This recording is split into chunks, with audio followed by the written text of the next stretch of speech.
রুদ্র চুপ করে তাকিয়ে থাকে অভির দিকে, কারণ সত্যি এগুলোর উত্তর ও দিতে পারবে না।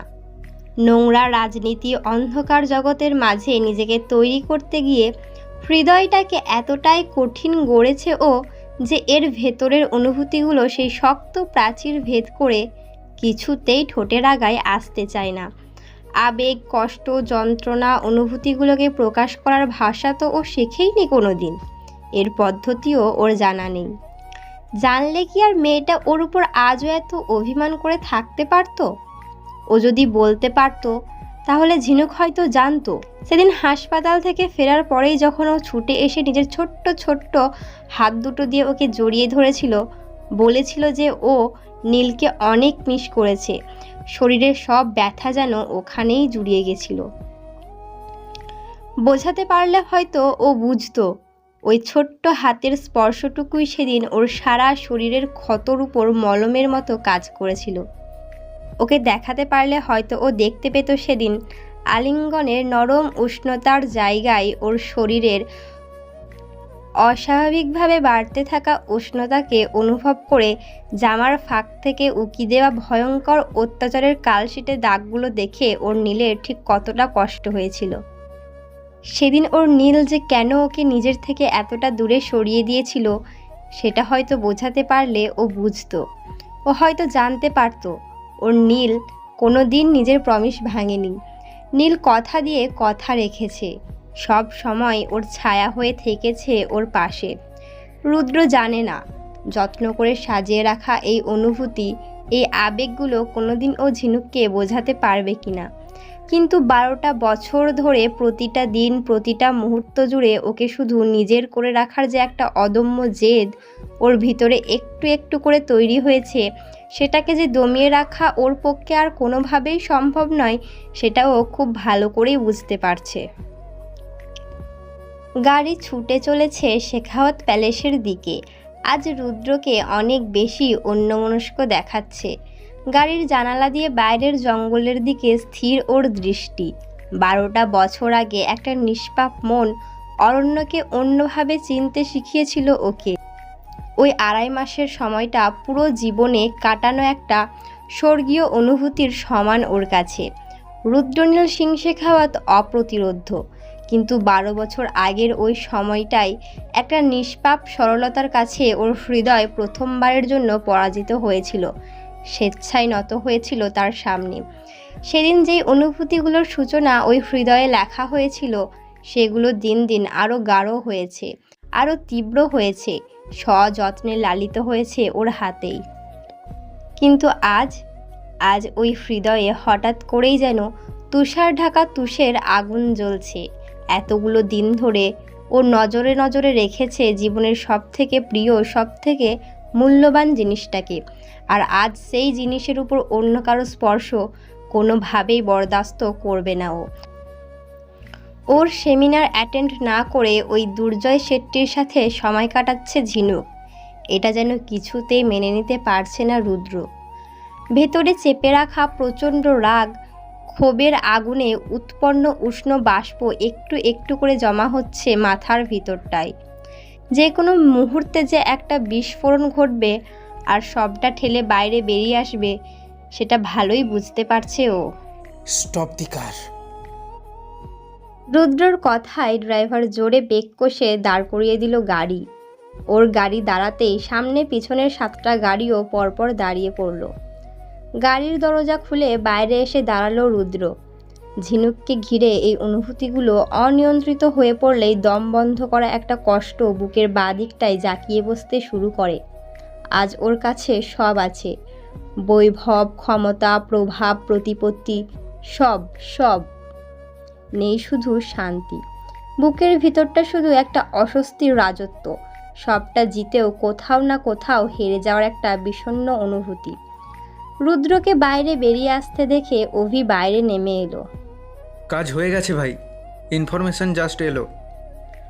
অভির কথা শুনে একটা গভীর নিঃশ্বাস ভেতরে টেনে নিল রুদ্র। গতকালের অ্যাসাইনমেন্টের কিছু ইনফরমেশন পেয়ে গেছিল লোকটা। তাকে এইভাবেই ছেড়ে দেওয়ার রিস্কটা ও কিছুতেই নিতে পারে না। আজ সকালেই বাজারের ভিড়ে কারোর সাথে দেখা করার কথা ছিল লোকটার। খবরটা কানে আসতেই নিজের সবথেকে নিপুণ দক্ষ স্নাইপারকে কাজে লাগিয়েছিল রুদ্র। লোকটা হয়তো ভেবেছিল ভরা বাজারে ওকে কেউ হাত লাগাতে পারবে না, কিন্তু রুদ্রনীল সিং শেখাওয়াতের ক্ষমতার ব্যাপারে কোনো ধারণাই লোকটার ছিল না। শুধু একটাই সমস্যা রয়ে গেল, বাজারে ঠিক কার সাথে দেখা করতে গেছিল লোকটা সেটা জানা গেল না। বাজারে ওই সময়টাতে ওই রকম একটা কাণ্ড যে বিশৃঙ্খলাই সৃষ্টি করবে সেটা তো আগে থেকেই জানতো রুদ্র, তবুও এইটুকু রিস্ক তো নেওয়ারই ছিল। তারপরে ওর কাছে খবর আসে বাজারে ঝিনুকের উপস্থিতির, সাথে ওই দুর্জয় শেট্টি। হয়তো খবর পেয়েই ওরা ওখানে গেছিল ইমার্জেন্সি কেসে। সেখান থেকেই ও অনুমান লাগিয়ে নিয়েছিল লোকটাকে এই হাসপাতালেই আনা হবে। আর দেরি করেনি ও, আজই কলেজের পরিদর্শনের ব্যাপারটা অ্যারেঞ্জ করিয়েছিল বোর্ডের সাথে কথা বলে। রাজনীতির এটাই তো সুবিধা, যখন সবাই সেমিনারে ব্যস্ত তখন নিখুঁতভাবে অসমাপ্ত কাজটাকে পরিণতি দিয়েছে অভি। অ্যাট্রোপাইনের একটা ডোজ ধীরে ধীরে হৃৎপিণ্ডের গতিটাকে অস্বাভাবিকভাবে বাড়িয়ে দিতে থাকে। একটা মেজর অপারেশন হওয়া পেশেন্টের পক্ষে এই অস্বাভাবিকতাকে কাটিয়ে ওঠা জাস্ট ইম্পসিবল। কিছু মুহূর্তের জন্য পুরো হাসপাতালের সিসিটিভি সিস্টেমকে ব্রেকডাউন করাটা রুদ্রর বাঁ হাতের কাজ ছিল। অভির কাছে থেকে কনফার্মেশনের খবরটা পেয়ে একটা অজানা ভয়ে কেঁপে উঠল রুদ্রর হৃদয়।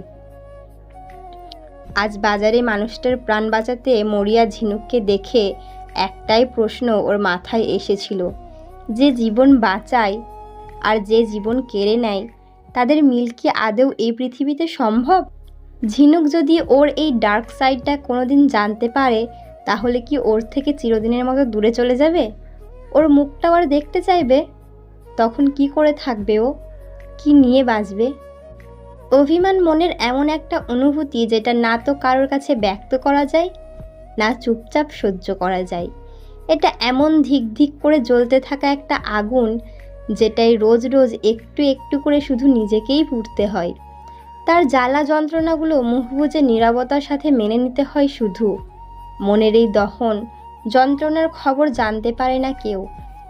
সাক্ষী থাকে শুধু এই নিঝুম নির্ঘুম রাত, বইতে থাকা ঠান্ডা হাওয়ারা, হঠাৎ মন খারাপের মতো উড়ে আসা মেঘেরা, খসে পড়া শুকনো পাতারা, আর নীরবে ঝরে পড়া অশ্রুবিন্দুগুলো। মধ্যরাতে ঝিঝির ডাকে পাহাড়ি নিস্তব্ধতার গায়ে কেউ যেন মুঠো ভরে বিষাদের গন্ধ ছড়িয়ে দিয়েছে।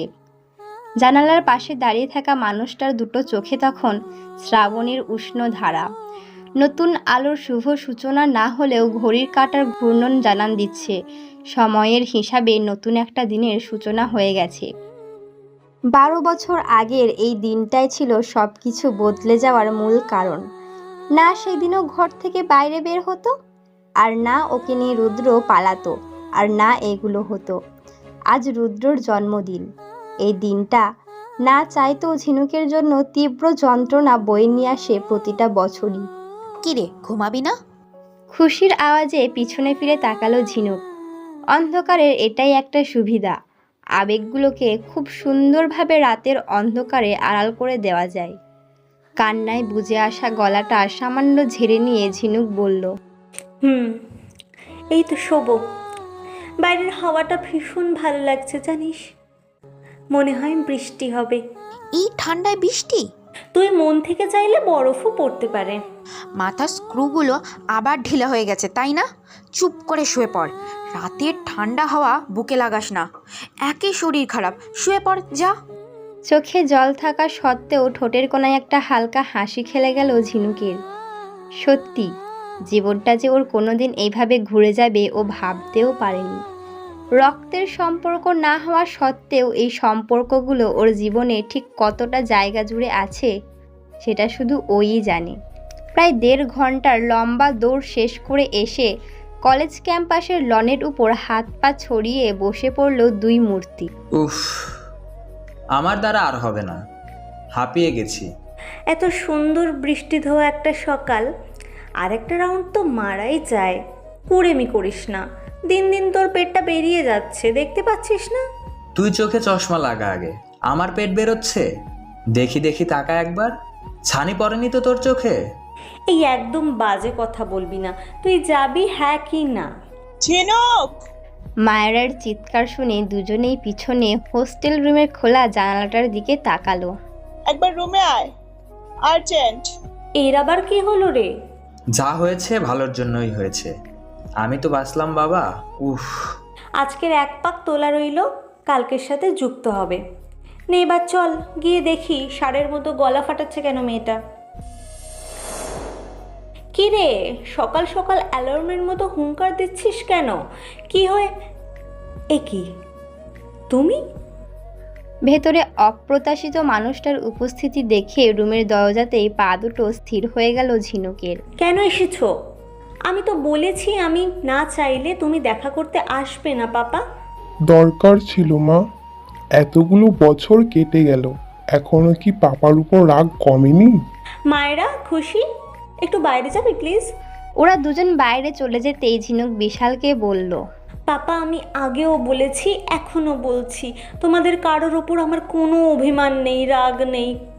তুমি মাম্মা মিশু দিদি কারোর ওপর না।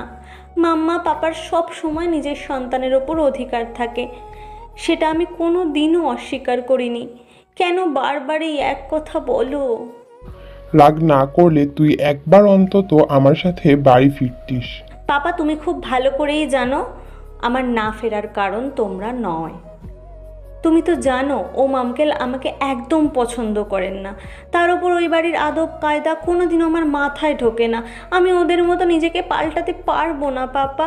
আর তারপর আমার জন্য তোমাকে, মাম্মাকে, মিশু দিদিকে এম্বারেস হতে হবে, অপমানিত হতে হবে।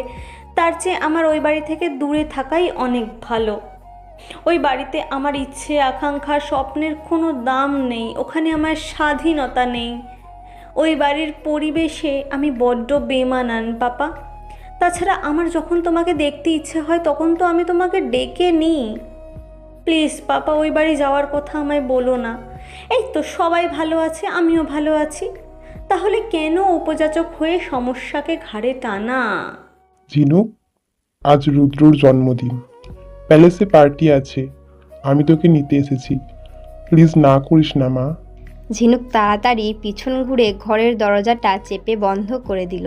পাপা আসতে বলো, এখানে কেউ জানে না আমি শেখাওয়াত প্যালেসে থাকতাম বা ওই পরিবারের সাথে আমার কোনো সম্পর্ক আছে, এমনকি রোহানও না।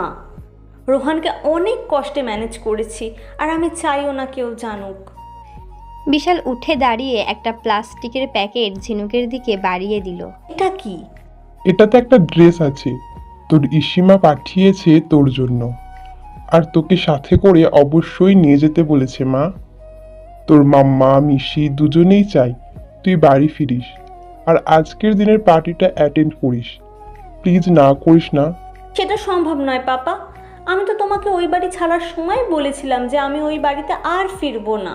তুমি হয়তো ভেবেছিলে ছোট ছিলাম তাই এমনিই বলে দিয়েছি, কিন্তু না পাপা, আমার পক্ষে যাওয়া পসিবল নয়। আজ মিশু আর রুদ্রর এঙ্গেজমেন্ট ঝিনুক, আর ফ্যামিলি হওয়ার কারণে আমরা চাই তুই ওখানে উপস্থিত থাক। হোয়াট? এটা অনেক আগেই ঠিক করা হয়েছিল, শুধু রুদ্রর ইলেকশনে জেতার অপেক্ষা ছিল। মা, না বলিস না। ঝিনুকের পায়ের তলার মাটিটা যেন হঠাৎ করেই দুলে উঠল বিশালের এই একটা কথায়। বুকের ভিতরে বাঁ দিকটা জুড়ে এক বিধ্বংসী তুফানের আগমন ঘটল হঠাৎ। একটা নিদারুণ মৃত্যু যন্ত্রণা প্রবাহিত হতে শুরু করলো সারা শরীর জুড়ে। ভেতরের অনুভূতি, আবেগগুলো যেন অসাড় হয়ে আসছে আচমকা। এমন কষ্টের অভিজ্ঞতা এর আগে ওর কোনো দিন হয়নি। বিভ্রান্ত হৃৎপিণ্ডটা হঠাৎ যেন অক্সিজেনহীনতায় ভুগছে। ও চেষ্টা করছে বাইরে থেকে অক্সিজেন টেনে ভেতরে নিতে, কিন্তু নিঃশ্বাসটা গলার কাছটাতে আটকে যাচ্ছে বারবার। কিন্তু এমনটা কেন হচ্ছে? এমন একটা খবর শুনে ওর তো খুশি হওয়ার কথা, তাহলে এই অপ্রত্যাশিত তীব্র যন্ত্রণাটা কেন? কিসের জন্য? ওর দিদি একটা ভালো জীবন ডিজার্ভ করে। রুদ্রর জন্য মিশা একদম পারফেক্ট। রূপে, গুণে, শিক্ষায়, চাল চলন, আদব কায়দায় সব দিক থেকে মিশা উপযুক্ত। তাহলে মনে এই হঠাৎ বিরূপতার কারণ কিছুতেই বুঝে উঠতে পারছে না ঝিনুক। কিসের জন্য এতটা কষ্ট, কিসের জন্য যন্ত্রণা, কি হারিয়ে ফেলার ভয় এটা? রুদ্র তো কেবলমাত্র একটা ভালো বন্ধু ছিল ওর, তাও বন্ধুত্বটা শুধু একতরফাই ছিল, এর থেকে বেশি কিছু তো ছিল না কোনো দিন, সম্ভবও ছিল না। তাহলে কেন, কেন চোখের সামনে এই অযাচিত নোনা জলের উপস্থিতি? কেন সর্ব হয়ে যাওয়ার মতো এই অদ্ভুত অনুভূতির জন্ম বুকের ভেতর? কেন হাত পাগুলো হঠাৎ করেই ঠান্ডা হয়ে আসছে এইভাবে? আর দাঁড়িয়ে থাকতে পারল না ঝিনুক। দমটাকে গলার কাছটায় আটকে রেখে ধপ করে ও বসে পড়ল বিছানার উপর। বিশাল সাথে সাথে এগিয়ে এলো ওর দিকে। ঝিনুক, কি হলো তোর? তুই ঠিক আছিস? না না, এই অনুভূতিগুলো অন্য কারোর সামনে প্রকাশ করতে পারবে না ও, কিছুতেই না।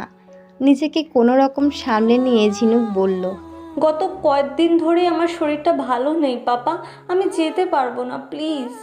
গ্রাম থেকে আত্মীয় পরিজনরা আসবে ঝিনুক, তারা যখন তোর কথা জিজ্ঞাসা করবে আমি কি বলবো? বলবে আমি পড়াশোনার জন্য বাইরে থাকি আর ছুটি পাইনি বলে আসতে পারিনি। পাপা, এগুলো সামলানো এত মুশকিলও নয়। ওনারা গ্রামের মানুষ, এগুলো বুঝবে না। দিদির এঙ্গেজমেন্ট বলে কথা। প্লিজ মা, আমার অনুরোধ তোর কাছে। ঝিনুক কিছুতেই বুঝতে পারছে না ওই বাড়িতে ওর যাওয়াটা কবে থেকে এত ইম্পর্টেন্ট হয়ে উঠলো সবার জন্য। যে অজুহাতগুলো বিশাল ওকে দেখাচ্ছে সেগুলো নিতান্তই ভীষণ ঠুনকো শোনাচ্ছে ওর কাছে। চাইলে এগুলো ওরা খুব সহজেই হ্যান্ডেল করে নিতে পারে, তাহলে কেন এমনভাবে জোর করছে ওকে? চোখ তুলে ঝিনুক তাকালো বিশালের দিকে। আজ হয়তো ওর জীবনে চলার পথে পাশে কাউকে দরকার নেই, কিন্তু তাই বলে এই মানুষটা যে ওর জীবনে একেবারেই কোনো অবদান নেই সেটা তো নয়। ওর জন্ম, ওকে মানুষ করা, হাঁটতে শেখানো, বলতে শেখানো, একটা সময় পর্যন্ত ওর লেখাপড়া, খাওয়া, থাকার জায়গা সবটা তো এই মানুষটার জন্যই সম্ভব ছিল। সেটাকে কি করে অস্বীকার করে ও? শুধু এইটুকু ভেবেই ঝিনুক শেষ পর্যন্ত রাজি হলো বিশালের সাথে যাওয়ার জন্য। ঠিক আছে, আমি যাব, কিন্তু আমি ওখানে থাকবো না পাপা। অনুষ্ঠান মিটে গেলে কালই আমি হোস্টেলে ফিরবো, আর তখন তুমি আমাকে কোনোভাবেই আটকাবে না। আচ্ছা ঠিক আছে, আমি তোকে বলছি, তোকে কেউ আটকাবে না। তুই কালই চলে আসিস, কিন্তু আজ চল। মাঝে মাঝে আমাদের মনে হয় যে যদি আমরা সময়ের গণ্ডি পেরিয়ে পিছনে ফিরে যেতে পারতাম, জীবনের অতীত থেকে কিছু মুহূর্তদের হয়তো মুছে দিতে পারতাম, আবার কিছু মুহূর্তকে হয়তো দ্বিতীয়বারের জন্য মন খুলে উপভোগ করতে পারতাম। ঝিনুকের অতীতের স্মৃতির পাতায় এমনই কিছু রং বেরঙের স্মৃতিরা সযত্নে তোলা রয়েছে। ওর বন্ধু নীলের সাথে কাটানো কিছু বিশেষ মুহূর্ত। আসলে জীবনে ভালোবাসা, যত্ন, পাম্পার, অ্যাটেনশন, এই ব্যাপারগুলো খুব একটা পায়নি ঝিনুক কোনোদিনই। তাই যেই সামান্য সময়ে এগুলো ও রুদ্র থেকে পেয়েছে সেগুলোকে আগলে রেখেছে হৃদয়ে। তবে ওই মানুষটার মুখোমুখি ও এই জন্মে আর হতে চায় না। মিশু, নয়না, বিশাল, ওম, এরা সবাই শুরু থেকে ওর সাথে খারাপ ব্যবহার করেছে, তাই ভালোটার আশাও রাখেনি কোনোদিন ওদের থেকে। কিন্তু ওই মানুষটা ভালোটুকুর লোভ দেখিয়ে সেটাকে ভীষণ ক্রূরতার সাথে কেড়ে নিয়েছে ওর থেকে। এই যন্ত্রণাটা অসহ্য ছিল ওর কাছে, তাই এই মানুষটার মুখও কোনো দিন দেখতে চায় না আর। বসন্ত বিকেল কারোর জীবনে প্রেম নিয়ে আসে, আবার কারোর জীবনে শুকনো ঝরা পাতা। নিজের মনকে অনেক বুঝিয়ে শেষমেশ ঝিনুক এসে পৌঁছিয়েছে শেখাওয়াত প্যালেসে। 12টা বছর সত্যিই অনেকটা সময়। একটা দীর্ঘ একাকী পথ চলার পর আজ আবার সেই একই জায়গায় এসে দাঁড়িয়েছে ও। ঠিক এখান থেকেই সবটা শেষ হয়েছিল একদিন, হারিয়েছিল ও সব, এগিয়েছিল একটা অনিশ্চিত জীবনের পথে। গাড়ি শেখাওয়াত প্যালেসের সামনে এসে দাঁড়াতেই বুকের ভেতরে একটা ঠান্ডা চোরা স্রোত বয়ে গেল ঝিনুকের। গাড়ি থেকে যে নেমে দাঁড়াবে, হাত পায়ে যেন সেই বলটাই আর পাচ্ছে না ও। গাড়ির জানালা দিয়ে বিশাল প্রাসাদটার দিকে একদৃষ্টি তাকিয়ে রইল ঝিনুক। 12টা বছরের পরিবর্তন জ্বলজ্বল করছে বাড়িটার গায়ে। তার রং, তার সাজগোজ, কিছু অংশে তার গঠনের পরিবর্তন, সবটাই আজ ভীষণ অপরিচিত ঝিনুকের কাছে।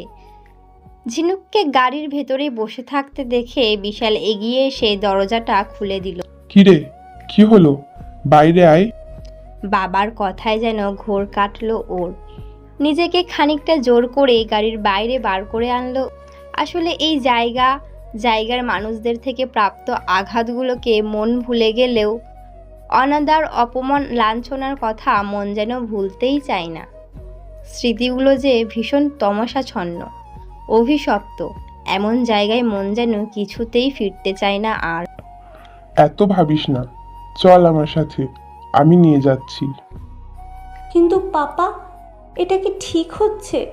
আমি চাই না আমার জন্য আবার নতুন করে কোনো ঝামেলায় পড়ো তুমি। এই রকম একটা শুভ দিনে আমি চাই না আমার জন্য সবটা খারাপ হয়ে যাক, প্লিজ। বোকার মতো কথা বলিস না, চল।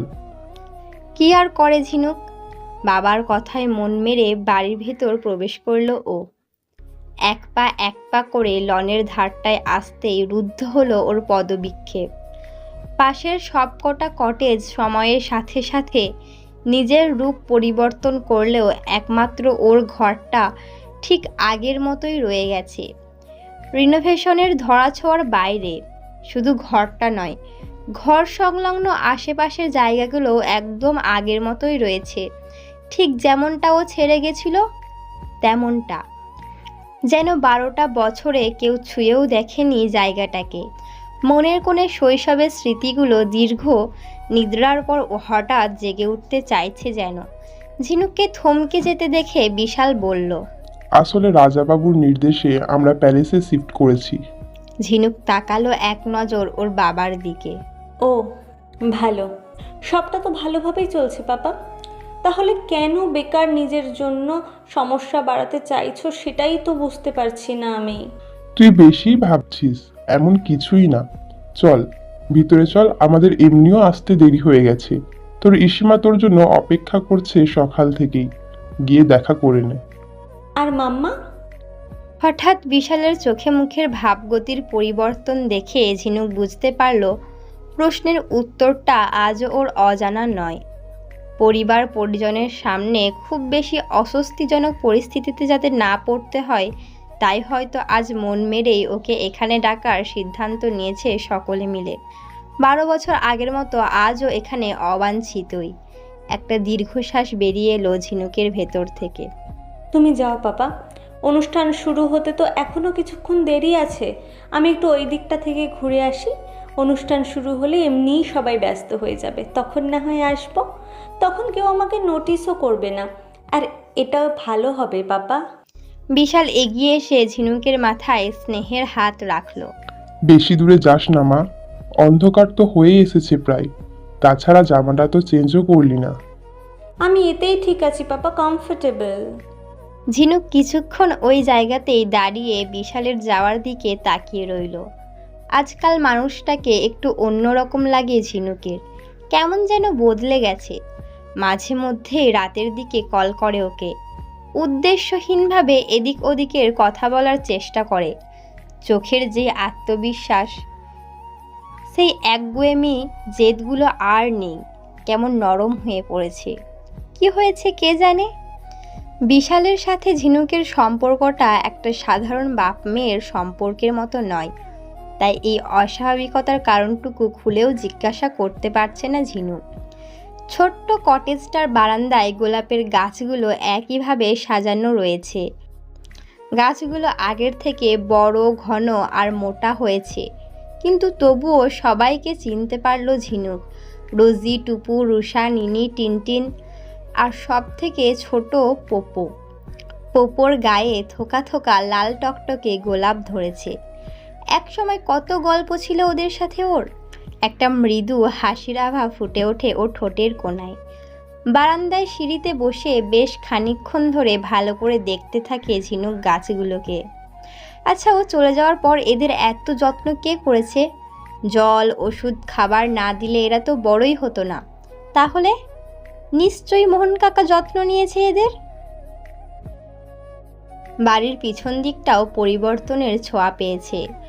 ঝোপ জঙ্গল গাছগুলো কেটে পরিষ্কার করে প্যালেসের পেছনের অংশটাকে বাড়ানো হচ্ছে ওদিকটায়। জায়গাটা কনস্ট্রাক্টেড বলে বেশ ফাঁকা, কেউ নেই এই দিকটায়। বিল্ডিংয়ের পিছনে মাথা উঁচু করে থাকা পাহাড়টা আগের মতোই বীর দর্পে নিজের অহংকারকে আঁকড়ে ধরে দাঁড়িয়ে আছে। এমন সময় হঠাৎ পায়ের কাছে কুটকুট আওয়াজে দৃষ্টি আকর্ষণ হলো ঝিনুকের। পম্পম, পম্পম, তুই? এটা তুই? আ- আ- আমি তো ভাবতেই পারিনি যে তোর সাথে আমার আবার কোনোদিনও দেখা হবে। I miss you so much. অশ্রুসিক্ত চোখে দু হাতের মধ্যে শক্ত করে জড়িয়ে ধরল ঝিনুক কাঠবিড়ালিটাকে। স্বার্থপর পৃথিবীতে নিষ্পাপ নিঃস্বার্থ ভালোবাসাগুলোকে হয়তো এই ক্ষুদ্র প্রাণীগুলোও ভালো করেই বোঝে। ঝিনুকের দুটো হাতের মধ্যে গুটিয়ে গেল পমপম। দিনের আলো নিভে যাওয়ার সাথে সাথেই প্রকৃতি যেন নিজের উষ্ণতা হারাচ্ছে একটু একটু করে। গায়ের গরম জামাটা সাথে করে নিয়ে আসা ছোট্ট ব্যাগটার মধ্যেই গাড়িতেই রয়ে গেছে। একটা রাতের তো ব্যাপার, সেই হিসাবেই যৎসামান্য খুব প্রয়োজনীয় জিনিসগুলোই সাথে করে নিয়ে এসেছে ঝিনুক। এতক্ষণ খুব একটা ঠান্ডা না লাগলেও এবার ঠান্ডা হাওয়ার আঁচড় পরনের টি শার্ট আর ট্রাউজারটা ভেদ করে এসে বিঁধছে গায়ে। হঠাৎ হাওয়ায় ভাসমান অতি পরিচিত কোলনের গন্ধটা নাকে এসে লাগলো ঝিনুকের। সাথে সাথে সজাগ হয়ে উঠল একসাথে সবকটা ইন্দ্রিয়। জায়গায় পাথরের মতো স্থির হয়ে গেল ঝিনুক। নিজের অনিয়ন্ত্রিত হৃদস্পন্দনের আওয়াজ নিজের কানে শুনতে পাচ্ছে ও। অদূরে দাঁড়িয়ে থাকা মানুষটার উপস্থিতি প্রতিটা রন্ধ্রে রন্ধ্রে অনুভব করতে পারছে। পেছনে এসে দাঁড়ানো মানুষটার গায়ের গন্ধ 12টা বছরে একটু বদলায়নি। এই গন্ধ যে ওর ভীষণ পরিচিত। ওই কোলনের উষ্ণতায় ওই বুকে মাথা রেখে ঘুমানোর সময় এই গন্ধ যে ও কত মেখেছে নিজের গায়ে তার কোনো হিসাব নেই। স্মৃতিগুলো আজও একই রকম জীবন্ত। ও বুঝতে পারছে মানুষটা এক পা করে এগিয়ে আসছে ওর দিকেই, কিন্তু পিছন ঘুরে তাকিয়ে তার মুখোমুখি হওয়ার সাহস ওর মধ্যে একদম নেই। মাথা নিচু করে চোখ দুটো বন্ধ করে চুপ করে দাঁড়িয়ে রইল ঝিনুক। পৃথিবীর সব থেকে গম্ভীর অথচ বরফ শীতল কণ্ঠস্বরটার উচ্চারিত প্রতিটা শব্দ কানে প্রবেশ করে সরাসরি ধাক্কা খেল ঝিনুকের হৃদয়ে। প্রতিটা শব্দের তীব্রতা যেন হৃদস্পন্দনের হারকে অস্বাভাবিকভাবে বাড়িয়ে তুলছে। পেছনে দাঁড়িয়ে থাকা মানুষটার আর ওর মধ্যে ব্যবধান যে ক্রমশ কমছে সেটা বুঝতে খুব একটা অসুবিধা হলো না ঝিনুকের। সকাল সকাল অ্যাসাইনমেন্ট রিসিভের কাজে বেরিয়েছিল আজ রুদ্র। ঝিনুক চলে যাওয়ার পর থেকে এই দিনটা ওর জীবনে যেন একটা অভিশপ্ত দিনে পরিণত হয়েছে। প্রতিটা বছর এই দিনটায় ওই ছোট্ট মেয়েটার স্মৃতিগুলো যেন আরও বেশি করে ফিরে ফিরে আসে ওর কাছে। ভেতরের অনুভূতি আবেগগুলো অনিয়ন্ত্রিত হয়ে ওঠে প্রবলভাবে। মন মস্তিষ্ককে একটা তীব্র বিচলিত অবস্থার মধ্যে দিয়ে যেতে হয় তখন। তাই এই দিনটায় নিজেকে পুরোপুরি কাজের মধ্যে ডুবিয়ে রাখার চেষ্টা করে রুদ্র। আজও তার ব্যতিক্রম ছিল না। ভোর রাতে উঠে বেরিয়ে যাওয়ার কারণে সকালে পমপমকে খাবারটা দেওয়া হয়নি। তাই বিকালে বাড়ি ফিরে ফ্রেশ হয়ে নিয়েই বাড়ির পেছন দিকটায় এসেছিল ও ছোট্ট কাঠবিড়ালিটার খোঁজে। হঠাৎ সামনে দাঁড়িয়ে থাকা মানুষটাকে দেখে মুহূর্তের জন্য থেমে গেছিল ওর হৃদস্পন্দন। বুকের ভেতর তখন লক্ষ ঢেউয়ের ওঠা পড়া। পেছন থেকে ওকে নিজের আলিঙ্গনবদ্ধ করে বুকের সাথে জড়িয়ে ধরার ইচ্ছাটা ছিল তীব্রতর, কিন্তু নিরুপায়ের মতো দূরে দাঁড়িয়ে চুপ করে দেখা ছাড়া আর কোনো রাস্তাই তো ছিল না ওর কাছে। চুপ করে দাঁড়িয়ে থেকে ও শুনছিল মেয়েটা কাঠবিড়ালিটাকে দু হাতের মধ্যে জড়িয়ে ধরে ভেজা কণ্ঠে কি একটা যেন বকবক করে চলেছে সমানে। না, একটু বদলায়নি। বাইরে থেকে নিজেকে শক্ত দেখানোর অভিনয় যতই করুক, মনটা আজও সেই 8 বছরের ছোট্ট ঝিনুকের মতোই রয়েছে। তাতে শুধু জমেছে এক পাহাড় অভিমান। আচ্ছা, মেয়েটার মনের যত অভিমান কি শুধু ওর প্রতি? এমনটা কেন? 12টা বছর ধরে কখনো বোর্ডিং স্কুলের, কখনো মেডিকেল কলেজের গেট পেরিয়ে রাতের বেলায় চোরের মতো বারবার ছুটে গেছে ও মেয়েটাকে এক ঝলক দেখার জন্য। শুধু চোখের দেখা দেখে এই অস্থির মনটাকে শান্ত করে রেখেছে ও। একটা নয়, দুটো নয়, 12টা বছর পেরিয়ে গেছে। মেয়েটা ওর সাথে একদিনের জন্যও কথা বলেনি, ওর গলার আওয়াজে ওর নীলের নাম ধরে ডাকেনি একবারও। বুকের ভেতরের শূন্যতা, হাহাকার, কষ্টটা কাউকে ব্যক্ত করার উপায়ও তো নেই রুদ্রর কাছে। আজ হঠাৎ করেই তাকে চোখের সামনে দাঁড়িয়ে থাকতে দেখে একটাবার কথা বলার লোভটা সামলাতে পারল না Rudra. So finally you are here. হঠাৎ করে পেছন থেকে ওর গলার আওয়াজ শুনে মেয়েটার শরীরের মৃদু কম্পন রুদ্রর চোখ এড়ালো না। এক পা করে এগিয়ে গেল ও সামনের দিকটায়। আরও একটু কাছে থেকে ও মেয়েটার গন্ধ ভরে নিতে চায় নিজের মধ্যে। ঝিনুকের তরফ থেকে কোনো প্রত্যুত্তর না পেয়ে রুদ্র বেশ অবাক হলো। তোমাকে তো দূরে আদব কায়দা ম্যানার্স শিখতে পাঠানো হয়েছিল, সেটা আজও শেখা হয়নি তাহলে? কেউ কথা বললে তার কথার উত্তর দিতে হয়, এটা তো খুবই বেসিক ম্যানার, তাই না? রুদ্রর প্রতিটা কথা একটু একটু করে সমস্ত আত্মবিশ্বাসটাকে নিংড়ে বার করে নিচ্ছিল ঝিনুকের ভেতর থেকে। 12টা বছর জুড়ে প্রতিটা নির্ঘুম রাতে পরিচিত সেই শরীরের উষ্ণতা, পরিচিত সেই গন্ধটা হাতড়ে বেরিয়েছে ঝিনুক একটু শান্তিতে ঘুমানোর জন্য। মাথা গোজার সেই বুকটাকে কাছে না পাওয়ার কষ্টগুলো, একমাত্র সঙ্গী নৈশব্দগুলো, বুকের মাঝে হঠাৎ জেগে ওঠা যন্ত্রণাগুলো রোজ একটু একটু করে অভিমানের বিরাট প্রাচীর গড়েছে ওর চারিদিকে। 12 বছর আগের সেই দিনটার পর থেকে ও তো কোনোদিন বন্ধুত্বের দাবি রাখেনি আর কারোর কাছেই। শুধু ঘড়ির কাঁটার দিকে চোখ রেখে প্রাণহীন একটা একাকী দ্বীপের মতো পড়েছিল ও এতগুলো বছর ধরে। সে ঠিক ফিরবে এই আশা ছিল। পিসির বাড়ি ছেড়ে আসার পর ঠিক যেইভাবে ওকে নিতে ফিরে এসেছিল নীল, সেইভাবেই আবার ফিরবে ওর কাছে ওকে নিতে। আশা ছিল একদিন তো অন্তত তার সাথে দেখা করতে আসবে সে, কান ধরে বলবে, আমার ভুল হয়ে গেছে লিটল র্যাবিট। কিন্তু সেই দিনটা কোনো দিন আসেনি ঝিনুকের জীবনে। বরং একাকী রাতগুলোতে দূর পাহাড় থেকে ছুটে আসা নিরাশার ঝাঁঝালো বাতাস লেগে অভিমানের সেই প্রাচীর আরও কঠিন হয়েছে। অদৃশ্য কঠিন এই প্রাচীরের ওপারে থাকা মনটা আজ ধরাছোঁয়ার বাইরে। মনের ভেতর জমা অভিমানগুলো যেন আগের থেকেও বেশি ভারী হতে শুরু করলো। মুখ বন্ধ করেই দাঁড়িয়ে রইল ঝিনুকের এই নিস্তব্ধতা আর সহ্য করতে পারছে না রুদ্র। প্রিয় মানুষটার ওর প্রতি এই বিরূপতা যেন বুকের মাঝের ঘুমন্ত আগ্নেয়গিরিতে যে কোনো সময় বিস্ফোরণ ঘটাবে। এত কিছুর পরেও জেদ গেল না তোমার? রুদ্রর মুখে থেকে বেরোনো প্রতিটা শব্দ আঘাত করছিল ঝিনুককে। ভেবেছিল পাল্টা উত্তরও কিছুতেই দেবে না, কিন্তু সবার তিরস্কার সহ্য করতে পারলেও এই মানুষটার কাছে থেকে পাওয়া তিরস্কারগুলো সহ্য করতে যে ওর বুক ফাটে। মুখ খুলল ঝিনুক। জেদ বলে কিছু হয় না এই পৃথিবীতে। আসলে একটা সময় এমন আসে জীবনে যখন আমরা কাউকে আর কিছুই বলতে চাই না। কোনটা ঠিক, কোনটা ভুল, কোনটা সত্যি, কোনটা মিথ্যে, ভালো খারাপ কিচ্ছু না। কারণ বারবার পাওয়া আঘাতগুলো আমাদের বুঝিয়ে দেয় সামনে দাঁড়িয়ে থাকা মানুষটার জীবনে আমাদের মূল্য ঠিক কতটা।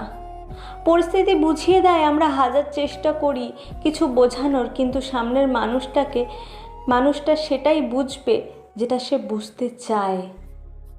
তাই নিজেকে চুপ করিয়ে নিয়েছি। লোকে তো এমনিই আমাকে অভদ্র, অসভ্য, আদব কায়দাহীন মনে করে, আর একবার না হয় তাই মনে করলো, এমন কি আর যায় আসবে তাতে? আজ আমি এই সব কিছুতে অভ্যস্ত। আজকাল আমি শুধু মানসিক শান্তি চাই, মানুষের থেকে প্রত্যাশা কম রাখি, কথা কম বলি, রাগ কম দেখাই, পরোয়া কম করি, ঝামেলা অশান্তি দেখলে এড়িয়ে চলার চেষ্টা করি, নিজেকে সাধারণ বানিয়ে রাখার চেষ্টা করি। এতে কষ্টটা অনেক কম। ভালো আছি এভাবেই। অভিমানের মোড়কে মোড়া প্রতিটা শব্দ তীক্ষ্ণ সূচের মতো গিয়ে বিঁধল রুদ্রর বুকে।